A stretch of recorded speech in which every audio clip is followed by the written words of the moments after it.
Bonjour à tous et bienvenue à cette conférence intitulée Storage Flexibility and New Business Opportunity. Je suis Vincent Lally, délégué général du club stockage d'énergie de l'AT2E, qui signifie Association Technique Énergie Environnement. Donc, en deux mots, l'AT2E, c'est une association de loi 1901 et le club stockage, c'est une structure créée en 2010 qui a pour but de regrouper les acteurs de la filière du stockage d'énergie électrique et thermique afin d'échanger sur des sujets de réglementation, des sujets fiscaux et de technologie. Donc ça se traduit par des créations de groupes de travail. Et pour cette conférence, du coup, je vais être accompagné de Maxence Garçon, CEO de Stackeys. Donc Stackeys, c'est une entreprise qui développe des algorithmes visant à maximiser la rentabilité et le retour sur investissement des solutions de stockage par batterie. En parallèle, il développe aussi un logiciel permettant de passer des ordres sur les marchés d'électricité en temps réel, 7 jours sur 7 et 24 heures sur 24. Et pour continuer, je suis accompagné du coup de Jean-François Petit, ancien directeur général de Q Energy et élu de France Renouvelable sur les nouveaux usages. Alors pour parler un petit peu de France Renouvelable, historiquement c'est une association, c'est toujours une association à but non lucratif et historiquement ils se focalisaient sur le développement de l'éolien. Mais depuis 2023, ils ont décidé d'élargir un petit peu leur centre d'activité, tout simplement parce qu'avoir un point de vue un petit peu plus global sur le système électrique permet de faciliter l'intégration des énergies renouvelables. Donc depuis 2023, ils s'intéressent à de nouveaux sujets, notamment l'hydrogène, la flexibilité et surtout le stockage d'énergie. On parle de stockage d'énergie, on en parle de plus en plus en France, mais je pense que pour commencer, ça serait bien de définir un petit peu pourquoi on parle de stockage, pourquoi on en a besoin et quels sont les différents actifs de stockage en France. Du coup, Maxence, je te laisse commencer pour répondre à cette question. Bonjour à tous. Alors, peut-être pour commencer, parler de manière générale du besoin de flexibilité. Lorsqu'on regarde en fait les projections de l'Agence internationale de l'énergie à horizon 2050 pour arriver à un monde décarboné, notre consommation électrique devrait-elle augmenter par un facteur de 2,5 ? Et en parallèle, pour décarboner, il faut déployer donc des énergies renouvelables. Celles-ci, elles ont un problème qui est celui de l'intermittence. Donc, c'est-à-dire qu'on ne peut pas piloter leur production, puisque la production va dépendre de la météo. Et donc, il est nécessaire de développer des moyens que l'on appelle de flexibilité, donc qui vont permettre de pouvoir injecter ou soutirer de l'énergie de manière plutôt agile pour faciliter l'intégration de ces renouvelables. Alors, la première source de flexibilité, ça va être l'effacement de consommation. Mais ensuite, je dirais le deuxième élément et qui est en vogue, en tout cas en très forte croissance, c'est les batteries de stockage stationnaires. Et là, elles ont un intérêt qui est de pouvoir stocker le surplus d'énergie qu'on va produire à base de renouvelables et de pouvoir restituer l'énergie justement pendant les heures de pointe, donc au moment où les renouvelables ne vont pas forcément fonctionner. Merci Maxence. Jean-François, vous voulez rajouter un mot ou deux sur... On a un petit problème de micro.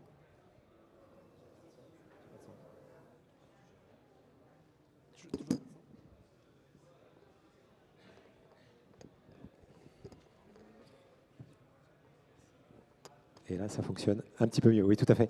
Merci. Juste pour réagir déjà sur... Alors, les énergies renouvelables ne sont pas intermittentes, elles sont variables. J'insiste sur la différence parce que le côté intermittent laisse entendre que ça produit quand ça peut et quand ça veut. Alors, ça produit quand ça peut, c'est certain, c'est en fonction du gisement solaire ou du gisement éolien, mais pour le coup, c'est prévisible. Et c'est pour ça qu'on insiste sur le côté variable. Et ça s'inscrit bien dans la notion de flexibilité qui vient d'être décrite. Je voulais aussi dire que la flexibilité, ce n'est pas nécessaire uniquement parce qu'il y a du renouvelable dans le système électrique. La flexibilité, c'est déjà des outils nécessaires pour faire l'équilibre offre-demande. Et aujourd'hui, la flexibilité, elle est assurée par des équipements comme l'hydraulique ou comme des centrales de pointe plutôt à base de fioul. Et l'idée, c'est de compenser déjà, la disparition ou la diminution du nombre de centrales de pointe fuel pour faire de l'électricité décarbonée.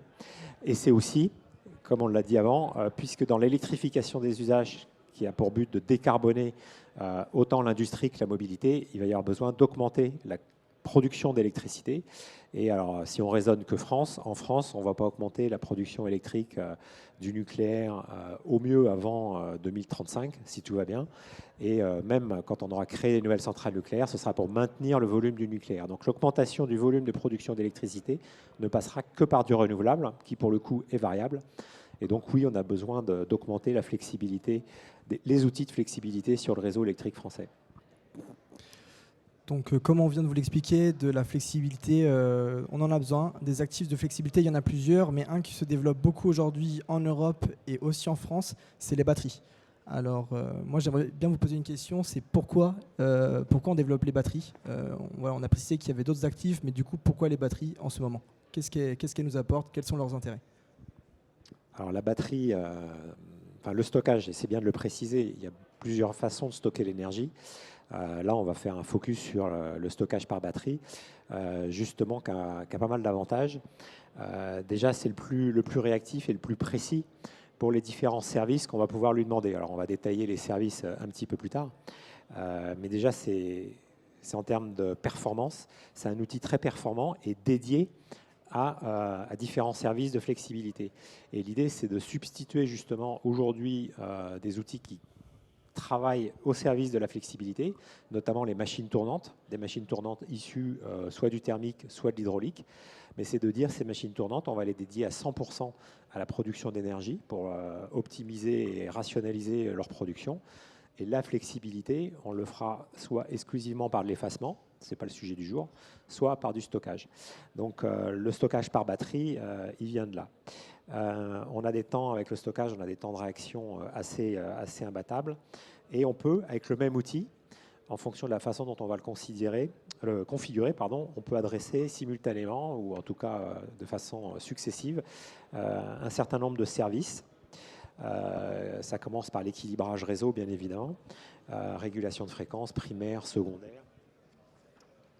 On peut faire aussi du soutien en tension. Alors même si ce n'est pas forcément ce qui est prévu en France aujourd'hui, dans certains pays, aux États-Unis par exemple, on fait du soutien en tension sur des lignes un peu longues, avec des consommateurs éloignés de la production, et ça permet de retarder l'investissement d'une nouvelle ligne ou le renfort de la production. C'est ce que les Américains appellent le déferral. Pour autant, ce sont des services qui sont rémunérés. Et une des difficultés, on le verra aussi tout à l'heure, c'est qu'en France, ces différents services sont plus ou moins bien rémunérés quand ils le sont. Forcément, la batterie pourra faire la contribution à l'équilibre offre-demande, avec des problématiques de temps de stockage, puisque aujourd'hui, on a l'habitude de voir des batteries qui font du stockage de 30 minutes, 1 heure. On commence à parler de stockage 2 heures. Mais finalement, dans le langage de Enedis et RTE, ils nous attendent sur du stockage plus long terme pour faire l'équilibre offre-demande. On parle de 4 heures. Donc là, on va bientôt avoir des problèmes, pas techniques, mais des problèmes de coût. Est-ce que le coût de cet équilibre offre-demande permet de payer des stockages de 4 heures? Donc, il faudra qu'on se pose ces questions-là. Et puis également, il y a la contribution au mécanisme de capacité. Le mécanisme de capacité, c'est quelque chose qui est en place depuis, je crois, 2016 ou 2017, je ne sais plus, avec différents systèmes de soutien. Et ça a été ouvert en 2020 au stockage. Il y a eu un seul appel d'offres, à ma connaissance, en 2020, qui couvre 2 périodes. Mais c'est ces différents services qu'on peut travailler avec le stockage. Ça, c'est des aspects techniques. Il y a aussi des aspects économiques, forcément, le stockage, puisqu'il va travailler sur cet écart offre-demande. Finalement, il pourra aussi, d'un point de vue économique, permettre d'équilibrer le marché. On voit, et en ce moment, c'est le cas ces 2 derniers week-ends, où on a eu des prix à zéro, des prix d'électricité à zéro, et même des prix négatifs sur un certain nombre d'heures, alors que la presse s'empresse, pour le coup, d'attribuer aux renouvelables, mais pas que. C'est simplement un déséquilibre entre la prévision de production qui a été faite par les gestionnaires de réseaux de transport et la réalité et de la production d'un côté et de la demande de l'autre. Donc la conséquence, c'est des prix négatifs, Évidemment, si on associe, si on augmente les volumes de stockage, ça permettra de mieux gérer les volumes intraday. Et l'intraday, le meilleur moyen de le traiter sur ces déséquilibres économiques, c'est avec du stockage. Donc là, le stockage devrait optimiser le système. Et le troisième axe d'utilisation pour le stockage, pour moi, c'est l'optimisation des raccordements. On voit qu'on a des pénuries quand on est producteur éolien ou producteur solaire. On a du mal à trouver des points de raccordement pas saturés.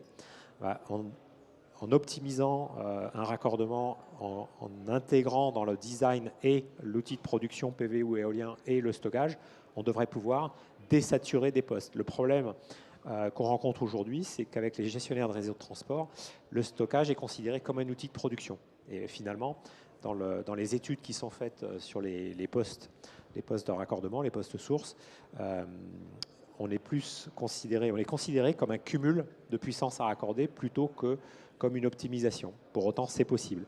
Donc ça, c'est des voies de progrès et des axes de déploiement du stockage. Et si on considère tous ces éléments, le stockage pourrait vraiment devenir un outil de pilotage du système électrique au service d'Enedis et de RTE. Et peut-être en conclusion, le stockage, c'est des moyens techniques que l'on peut mettre en œuvre assez rapidement, nonobstant les délais d'approvisionnement. On a des temps de développement qui sont bien inférieurs à des renforts de réseau, qui sont bien inférieurs à l'installation même de moyens de production d'énergie renouvelable, d'un point de vue permitting, j'entends, même s'il y a des progrès à faire. Les coûts de construction et de mise en place d'un système de stockage sont aussi en pleine évolution. C'est des coûts qui ont été divisés par 10, je crois on disait en division par 10 en 10 ans. C'est facile à retenir, j'aurais dû. Donc ça devient un outil compétitif face aux services que l'on peut rendre au système, au service système. Mais j'insiste, pour l'instant en France, malgré ça, on n'est pas rémunéré pour ces services. Donc c'est des choses qu'on doit travailler tous ensemble. Tu veux... Non, c'est bon. Du coup, on l'a vu, oui, le stockage, c'est quelque chose qui apporte plusieurs intérêts. Hein. Ça permet d'éviter la volatilité des prix, ça permet d'intégrer les ENR, ça offre de la flexibilité au réseau. Et du coup, Jean-François a terminé en disant que c'était aussi facile à mettre en œuvre. C'est vrai qu'on l'a remarqué parce que ces dernières années, le stockage s'est fortement développé en France. Et on a atteint du coup fin 2023 une capacité totale de 670 MW. Et du coup, j'aurais une question à poser, c'est quelle est la place aujourd'hui du stockage en Europe et en France et quelles sont les projections du stockage par batterie dans les années à venir? Alors, si on regarde les projections déjà à un niveau européen, aujourd'hui en Europe, vous avez 7 gigawatts de batteries de stockage stationnaire. Donc avec un pays notamment qui domine le marché, qui est l'Angleterre, avec quasiment 4 gigas. Et les projections à horizon 2050 sur l'Europe, alors bon, il y a plein d'études, hein, mais le consensus en tout cas tourne aux alentours de 55 gigawatts. Donc ce qui est une croissance absolument phénoménale. Et ensuite, à cela, on pourrait rajouter les moyens de stockage à la fois résidentiels et à la fois du segment commerce et industrie, donc ce qu'on appelle behind the meter. Et là, on pourrait facilement dépasser les 100, voire 120 gigawatts de batteries installées en Europe. Alors, lorsqu'on regarde par contre les pays dominants, on va retrouver donc le UK, donc je disais 4 gigawatts. Je crois qu'à horizon 2030, ils annoncent 14 gigawatts de batteries déployées. On va retrouver l'Allemagne en numéro 2, donc, qui a aujourd'hui finalement une faible capacité de batterie de stockage stationnaire, mais en tout cas qui a une trajectoire sur les énergies renouvelables qui est claire, et notamment avec l'arrêt des centrales. Donc eux, ils foncent et ils vont à terme devraient rattraper les UK.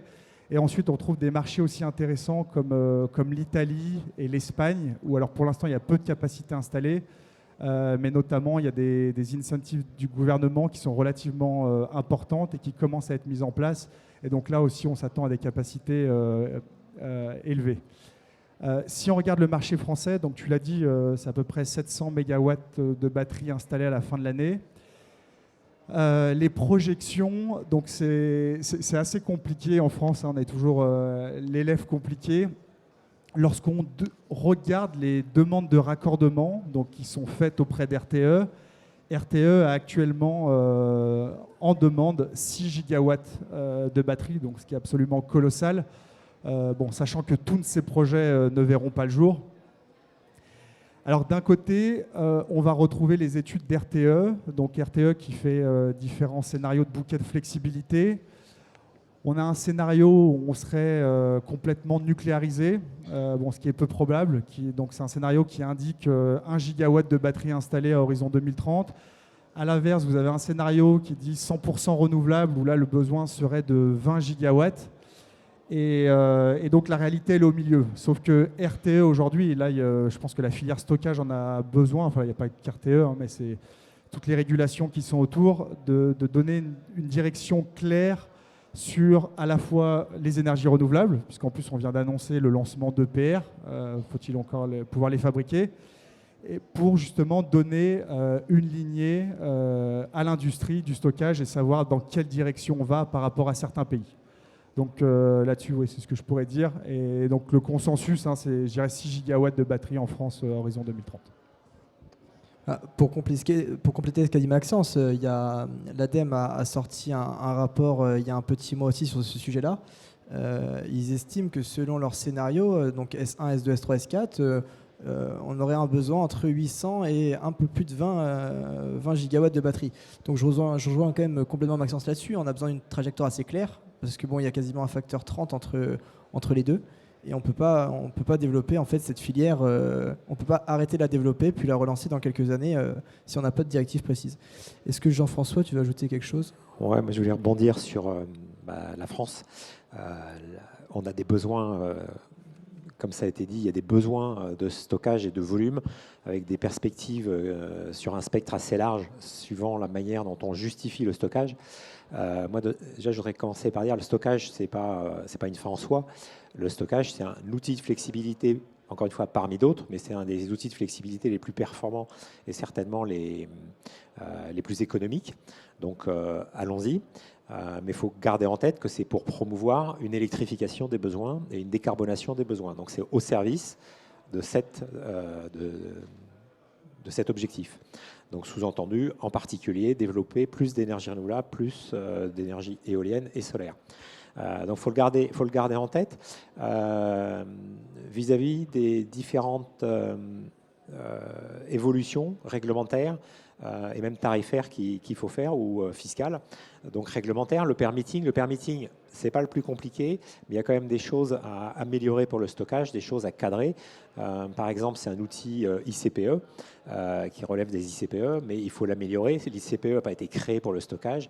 Donc, dans le cadre de ICPE 2, n'hésitez pas à faire des contributions. Je crois qu'il est encore temps de participer à l'amélioration de cette réglementation. Il faut faire quelque chose de spécifique. Aujourd'hui, quand on développe des projets de stockage en France, on a des traitements différents d'une région à l'autre. Les administrations sont un petit peu perdues. Donc, on a un travail d'éducation, mais aussi, je pense qu'on a un travail de cadrage à faire. Quand je dis on, c'est les acteurs de la filière, c'est les syndicats qui les représentent, donc AT2E ou France Renouvelable ou d'autres.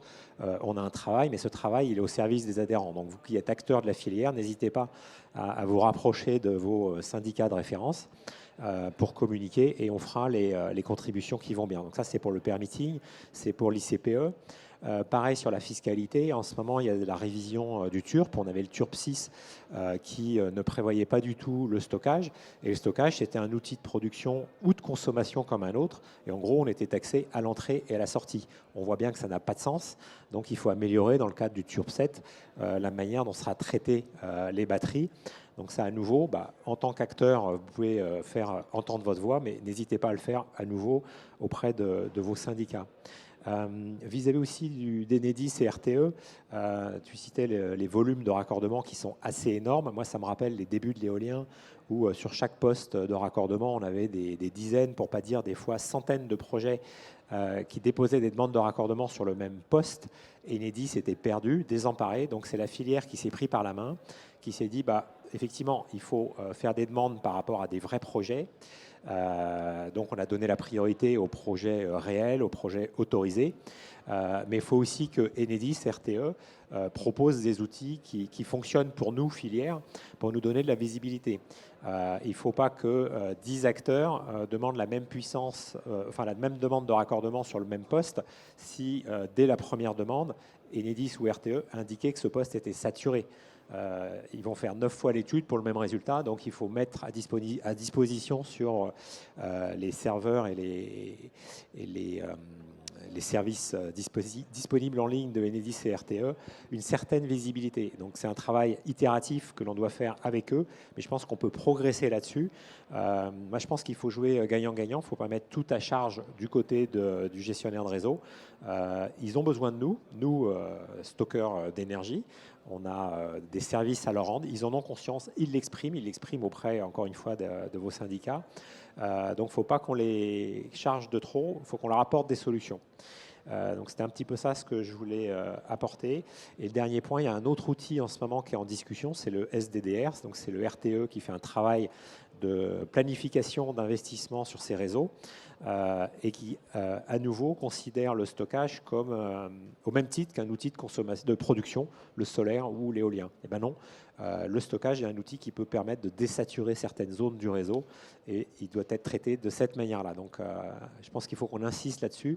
On est sur une période clé et en travaillant sur ces sujets qui peuvent paraître transverses aux acteurs du stockage, ça permettra un bon développement et une meilleure pénétration du stockage en France et in fine une meilleure pénétration du renouvelable et une meilleure décarbonation de la production d'électricité. Donc ça paraît un peu militant ce que je vous dis, mais je pense qu'il faut tous qu'on travaille en ligne les uns à côté des autres dans la même direction.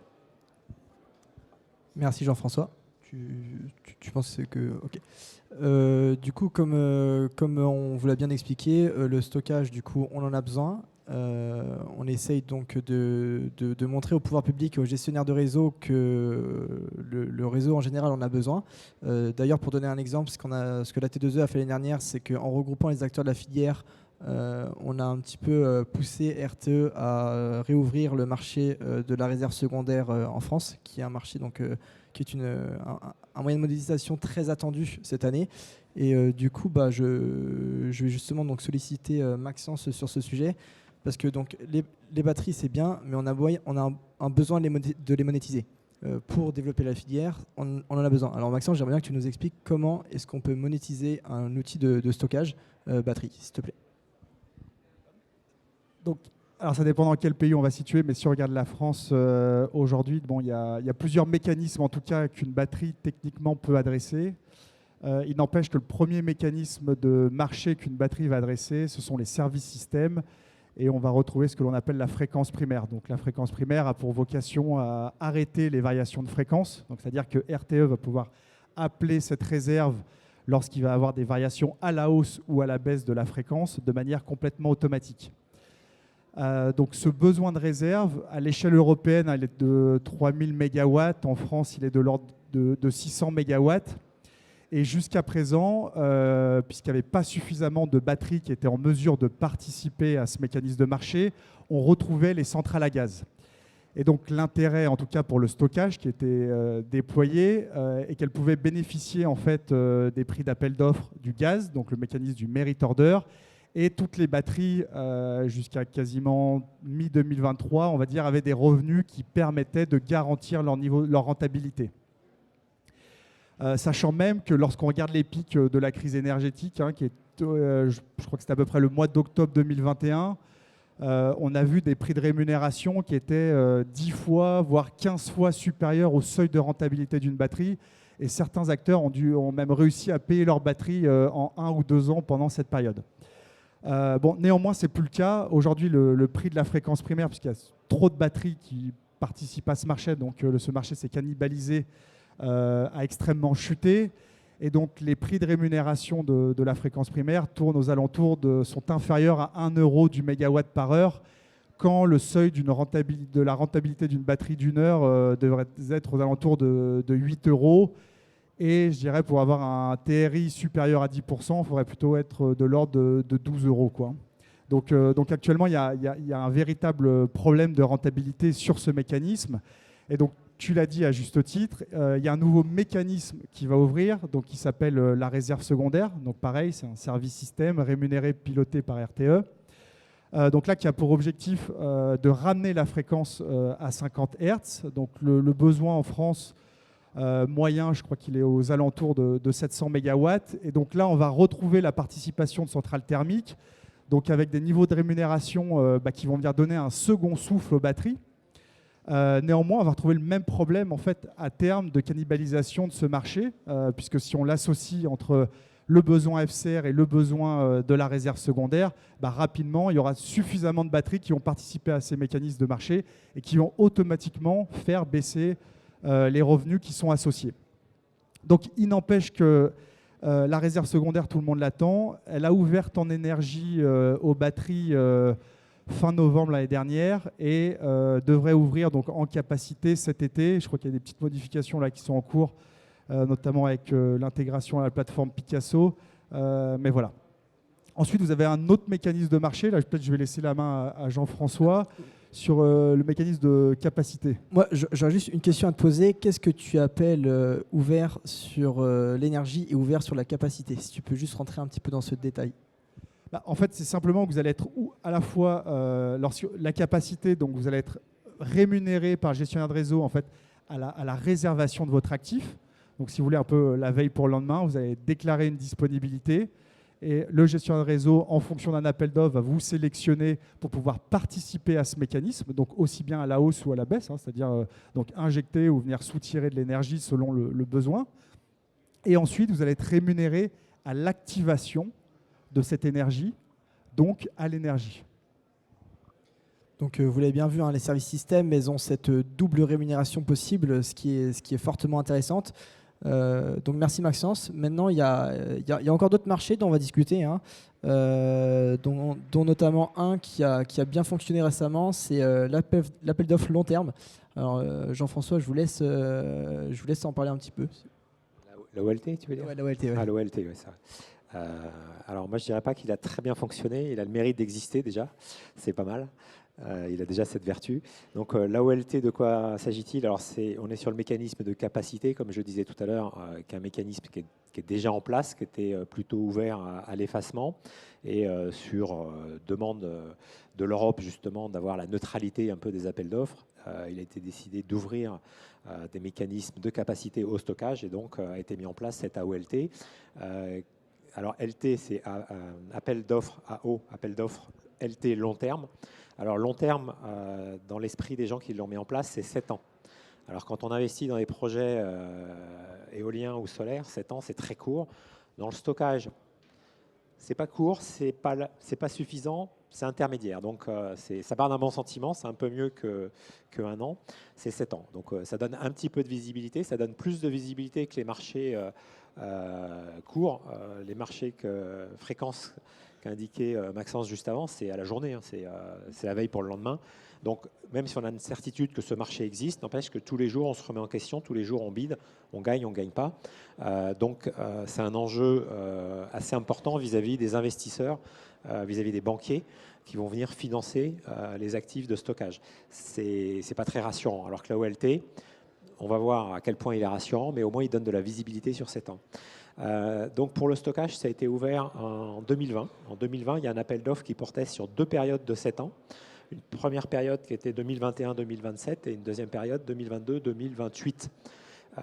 Le stockage a été alloué, enfin a été lauréat sur ces appels d'offres à hauteur d'un peu plus de 90 MW pour la première période et un peu plus de 160 MW pour la deuxième période. Donc on ne parle pas de volume non plus énorme, mais ça prouve aussi l'état dans lequel est la filière. On est sur la courbe d'apprentissage. Et si on se compare à d'autres pays européens, je pense qu'on n'a pas de honte à avoir. L'apprentissage d'une filière de stockage passe d'abord par la régulation de fréquence. Et là, on voit une petite bosse dans l'apparition de projets de stockage dans un pays. Ensuite, il y a un creux.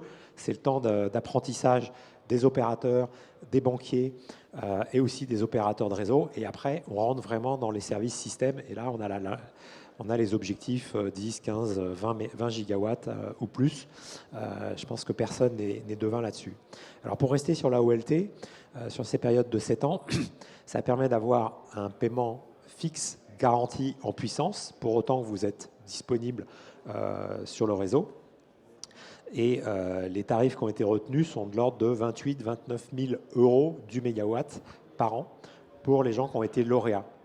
Donc, c'est un bénéfice certain, ça donne de la visibilité. Maintenant, ce n'est pas suffisant pour financer un projet de stockage à part entière. Ça veut dire qu'il faut cumuler les revenus, il faut faire ce que les spécialistes appellent le revenu staking. On est obligé de superposer des revenus sur différents services. Et là, il y a une autre difficulté franco-française, c'est que Enedis, RTE ou même la Creux, au départ, sont partis d'un principe qu'on avait un service exclusif. Donc, il a fallu négocier âprement au moment de la OLT. Une fois qu'on a été lauréat, nous, en tant que Q-Energy, quand je faisais partie de Q-Energy, on a été lauréat de 2 projets à la OLT. Et c'est seulement une fois qu'on a été lauréat qu'on a découvert que dans l'esprit de RTE, c'était un service exclusif, qu'on n'avait pas le droit de se positionner sur d'autres services en parallèle. Bon, on a discuté, on a pu finalement obtenir ce cumul de services. Mais il faut être vigilant parce qu'il se profile de prochains appels d'offres où on nous oppose les mêmes interdictions de cumuler des services, de cumuler des revenus. Et ça ne passe pas. On ne sait pas faire de stockage aujourd'hui en France si on n'est pas capable de cumuler des services. Ça aussi, c'est une alerte. Si vous êtes là aujourd'hui, c'est que vous vous intéressez au stockage. C'est bien, il faut s'en féliciter. C'est une filière qui monte. Aujourd'hui, c'est une filière qui ne gagne pas d'argent. Qu'est-ce qu'on fait là ? Donc, qu'est-ce qu'on fait là ? On est là pour lancer la filière, pour l'organiser, pour la structurer et pour apporter des financements qui permettront de séduire, encore une fois, des banquiers, des investisseurs et des opérateurs, des agrégateurs, parce que c'est eux, je pense, qui seront les premiers clients intéressés, parce que la notion d'équilibre est forte sur le marché de stockage. Donc voilà, sur l'AOLT, c'est à peu près ça ce que je voulais préciser. Merci Jean-François. Et c'est vrai que pour faire un parallèle, il y a un appel d'offres qui est fortement attendu cette année et on a un petit peu peur justement de ces critères d'éligibilité qui nous permettent de ne pas cumuler cet appel d'offres avec des services systèmes. Et comme Jean-François l'a dit, ça devient compliqué aujourd'hui d'avoir une rémunération sur une batterie. Une batterie, ça a une durée de vie aux alentours de 15 ans. Donc forcément, le retour sur investissement, on le veut le plus tôt possible. Et donc heureusement, il y a quand même d'autres marchés qui permettent d'avoir des rémunérations. Maxence, est-ce que tu peux nous en citer quelques-uns, s'il te plaît ? Oui, donc justement, en fait, dans une approche, alors je ne sais pas où vous, dans l'audience, en êtes sur le développement de stockage, mais en tout cas, ce qui est important, c'est vraiment d'avoir, lorsque vous modélisez un business plan batterie, c'est extrêmement important d'avoir une approche multi-marché. Donc on l'a cité, il y a les services systèmes. Donc les services systèmes, un premier marché qui s'est écroulé, un deuxième qui va ouvrir, qui va permettre d'apporter des revenus intéressants pour les batteries et de ramener de la rentabilité. On a besoin donc des mécanismes de capacité ou du moins de mécanismes, je vais appeler subventionnés entre guillemets, mais qui permettent de donner de la visibilité et de garantir un revenu minimum aux batteries pour pouvoir les faire financer. Mais aussi un autre élément, et en tout cas que nous, qu'on regarde chez Stackeys avec grand intérêt, puisque c'est ce qu'on développe, mais c'est aussi d'apporter une monétisation sur les marchés court terme de l'électricité, donc notamment sur le marché DEED et intraday, donc qui sont des marchés en fait de dernière minute, donc qui permettent, si vous voulez, de pouvoir acheter ou vendre votre électricité, donc la veille pour le lendemain pour le DEED et l'intraday, donc à l'heure, voire à quelques minutes avant la livraison. Et en fait, l'intérêt de ces marchés pour une batterie, c'est que vous avez des prix qui fluctuent tout au long de la journée. Donc bien sûr, il faut qu'ils soient liquides, mais vous avez des spreads à aller chercher. Donc là, c'est vraiment une activité de trading, donc qui est relativement complexe à mettre en place. Spécifiquement, lorsque vous voulez adresser les marchés intraday, qui fonctionnent en continu, 24/24, 7 sur 7, donc avec des opportunités en permanence, qu'il faut être capable d'aller chercher avec des algorithmes. Et donc, l'enjeu est là, en fait, pour une batterie, c'est de dire comment on fait pour cumuler tous ces revenus pour s'assurer qu'en fait, une batterie va avoir une rentabilité, bien sûr qui va couvrir le seuil de rentabilité, mais qui va surtout gagner de l'argent. Et en fait, en France, on n'a pas encore cette approche, alors que si on regarde les UK ou si on regarde l'Allemagne, aujourd'hui, trader avec une batterie, donc avoir une approche multi-marché, service système et marché court terme, je dirais que ça devient la norme. Alors qu'en France, lorsque vous parlez aux agrégateurs. Hein. Bien sûr, les gens travaillent sur ce sujet, mais il y a encore un retard certain. Voilà. Jean-François, est-ce que tu veux compléter sur ce qui vient d'être dit? C'était assez complet. Non, je pense que tu parlais des appels d'offres qui se profilent. Donc, je ne sais pas si on touche un mot de la Auflex, qui est dans les cartons. Il y a déjà eu une itération. Là, on est sur la deuxième itération de discussion avec les administrations pour écrire le cahier des charges. Mais on voit qu'on part de loin, à nouveau en France, sur la façon dont c'est pensé. Au départ, cet appel d'offres, il est dédié encore, alors on se parle, à des projets de batteries neuves, des projets qui vont être construits pour servir cet appel d'offres. Non, puisqu'il faut qu'on cumule différents services. Peut-être qu'on a prévu un projet de stockage qui est en développement depuis quelques années, parce qu'on est des gens ambitieux, on l'a mis en service pour travailler sur la fréquence, ou si on est chanceux, on a été lauréat d'un AO capacité, un AOLT, et on va aller chercher un revenu supplémentaire. Donc il faudrait autoriser au moins que la Auflex soit ouverte aux projets qui existent depuis, je dis par exemple, 5 ans, enfin en tout cas qui sont déjà en service. Ça, c'est une première chose. Après, il y a aussi une nécessité d'être disponible 4 heures. Alors, est-ce que c'est un projet de stockage de 4 heures ou est-ce que c'est 4 projets de stockage de 1 heure chacun? Il faut qu'on discute de tous ces sujets pour permettre de rentrer, enfin de créer la filière et donc de créer cette profondeur d'industrie. Sinon, on ne va pas y arriver, on ne va pas réussir à la développer. Et encore une fois, l'idée de développer 4 heures, du stockage par batterie de 4 heures, on comprend l'intérêt dans l'intraday et le stockage va vraiment servir les problèmes d'équilibre au cours d'une même journée. Mais le coût d'une batterie de 4 heures, vous savez tous que c'est quasiment 4 fois le prix d'une batterie d'1 heure. Donc on aura du mal à la financer uniquement là-dessus. Et à nouveau, dans la négociation de ce cahier des charges de la Auflex, il était question de l'exclusivité du service de la batterie, au moins sur la période hivernale, puisque la Auflex vise en fait 2 hivers. Donc c'est l'hiver 2025-2026 et le début de l'hiver 2026. Donc c'est 1 an et demi. Donc déjà il y a la durée, c'est un contrat de 1 an et demi. Donc vos banquiers vont dire merci, mais revenez quand vous avez une visibilité sur le plus long terme. Et puis qu'est-ce qu'on fait quand on n'est pas sur cette période hivernale? Il faut qu'on puisse utiliser notre batterie à d'autres services et même en dehors des plages horaires, puisque c'est pas uniquement les périodes hivernales, c'est au cours des périodes hivernales de 8h à 13h et de 18h à 20h, je crois, de mémoire. Donc, en dehors de ces plages horaires, il faut pouvoir utiliser les batteries, soit pour de la régulation de fréquence, soit pour d'autres services. Donc ça, c'est des négociations qui sont en cours. Donc la Auflex, c'est une bonne chose. En plus, il est prévu à nouveau une rémunération fixe par rapport à la capacité. Donc je crois que c'est plafonné à 85 € du mégawatt par an. Donc c'est raisonnable, mais ce n'est pas suffisant si on ne peut faire que ce service. Donc c'est un progrès, c'est une évolution qui va vraiment dans le bon sens, mais on est dans cette phase d'apprentissage. Donc, voilà. Et à ça, alors j'ajouterais peut-être un point, justement, Jean-François parlait du design des batteries, donc de leur taille. Ça également, c'est un point extrêmement intéressant, enfin important à regarder en tant que développeur, parce que oui, certes, une batterie de 4 heures va coûter 4 fois plus cher, enfin peut-être pas, c'est pas exactement ça, mais le coût va être nettement supérieur. Par contre, il n'empêche que si aujourd'hui vous avez des batteries de faible capacité, et ce qu'on voit en France, qui sont majoritairement des batteries d'1 heure, vous allez être limité dans la génération de revenus et dans le nom, et vous allez surtout ne pas pouvoir adresser certains marchés. Par exemple, aujourd'hui, si on regarde la réserve secondaire qui va ouvrir, vous avez une batterie d'1 heure d'1 mégawattheure, hormis de la pouler avec un autre agrégateur et de diviser sa capacité, vous n'allez pas pouvoir y participer. Donc ça, c'est très important. Pareil, lorsque vous êtes sur vos business plans, de se rapprocher d'agrégateurs, d'experts marchés qui, eux, ont une connaissance de la monétisation des actifs et de savoir comment designer la bonne batterie pour générer un maximum de revenus. Ouais.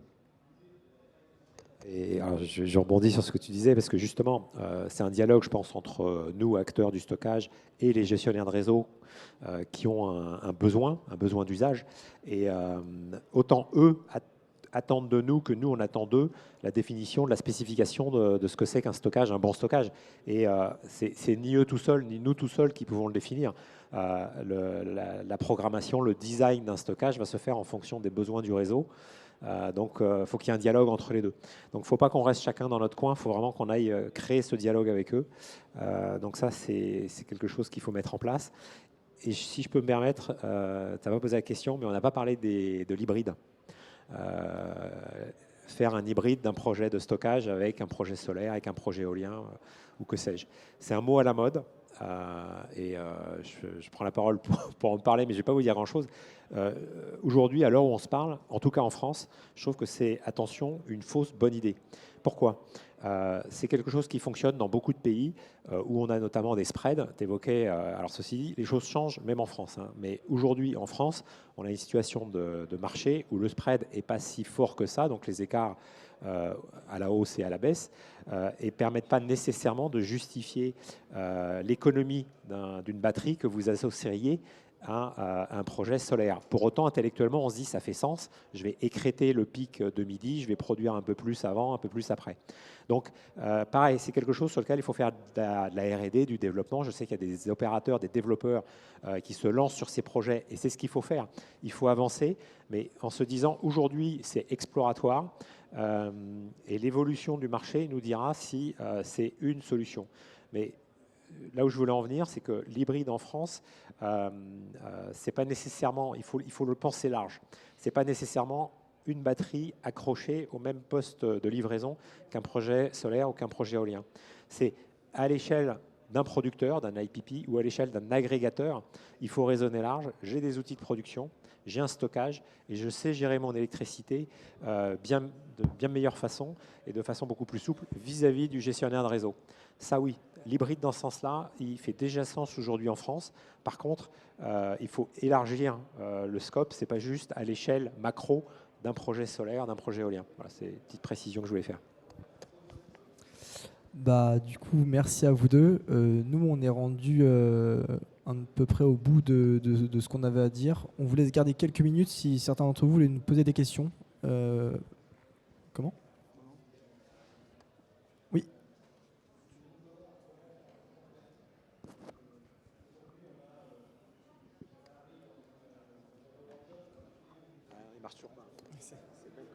Bonjour, Pierre-Albert Langlois, Watabase.